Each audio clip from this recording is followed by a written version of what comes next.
On dit, c'est loin l'Afghanistan. Mais la douleur n'a pas de frontières. Et leurs larmes coulent dans nos écrans.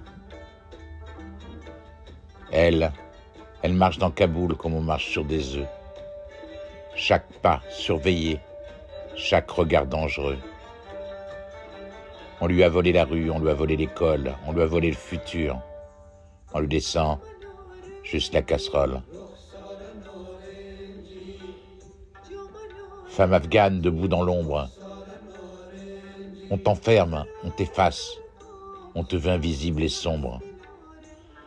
Mais même derrière les murs, même derrière les interdits, ton silence fait du bruit.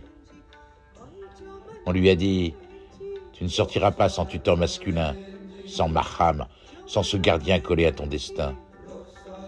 On lui a fermé les parcs, les jardins, les restos, les salons, les chemins. Même les fenêtres deviennent suspectes, parce que son visage pourrait traverser le verre et toucher un passant. Alors elle apprend à devenir ombre, dans une maison qui la mange, où les murs connaissent son nom, mais le monde l'a oublié. Elle se souvient. Avant, elle écrivait son prénom sur un cahier bleu. Elle rêvait de médecine, de droit, de ciel ouvert. Aujourd'hui, les universités lui claquent la porte au nez, jusqu'à nouvel ordre. Et l'ordre, c'est jamais. 1,4 million de filles coincées à la maison, pendant que leurs frères apprennent le monde. Femme afghane, sœur qu'on prive de lumière, on écrit ta vie au crayon noir sur fond de poussière, mais dans la marge du cahier qu'on t'arrache aujourd'hui, tu griffonnes. Je suis. Sans études, le mariage forcé frappe à la porte, comme une condamnation sans procès. On la marie trop jeune à un homme trop vieux pour un prix trop bas dans un pays trop dur. Ses mains font tourner le foyer, pendant que la loi les attache. Elle voudrait travailler, gagner son pain, dresser sa dignité comme un drapeau. On lui répond, reste chez toi. Interdite d'ONG, interdite de bureau, interdite de salaire, interdite de visage au monde, sans emploi. Elle compte les pièces comme on compte les heures. Elle coud les vêtements des enfants avec un futur troué. Et quand elle ose dire non, quand elle ose marcher en cortège, avec 3 slogans et un foulard pour seul bouclier, on la frappe là où ça ne se voit pas, sur la poitrine, entre les jambes, pour que sa douleur reste hors caméra. Certains soirs, dans les centres de détention, on enchaîne des femmes qui n'ont commis qu'un crime. Demander de vivre. Femme afghane, on t'enferme quand tu cries. On t'étrangle des lois, on t'invente des blasphémies, mais chaque goutte de ton sang, chaque bleu sur ta peau écrit. Un jour, ça ne sera plus comme ça, là-haut. Elle dit, je ne dors plus. J'ai l'impression de manquer d'air dans ma propre maison. Le 15 août n'est plus une date, c'est une cellule.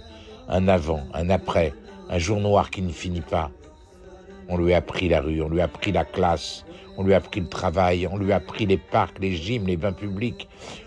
On lui a même pris le droit d'être soigné par un médecin homme, quand il n'y a pas de femme pour la sauver. Mais ce qu'on n'a pas pris, c'est ce truc têtu qui bat contre la cage thoracique comme un poids sur une porte. L'espoir. Entre 4 murs, elle organise la résistance de l'invisible. Elle apprend à lire en cachette aux petites voisines.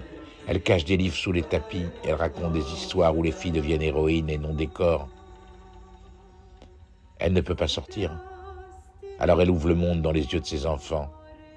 Et toi qui l'écoutes d'ici, confortable dans un pays où l'école est un droit, où la rue est un décor, pas une menace, dis-toi que pendant que tu zappes, elle se bat pour respirer.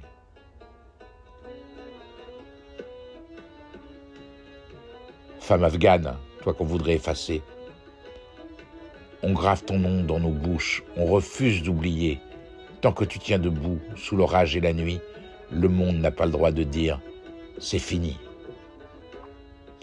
Alors, ce slam, n'est pas un sauvetage. C'est un phare, un projecteur braqué sur celle qu'on cache. Pour que, quelque part, à Kaboul, une femme qui chuchote « Je n'en peux plus » sache qu'au bout du monde, quelqu'un répond « On te voit, on te croit, on te doit mieux que ça. On te doit mieux que ça. »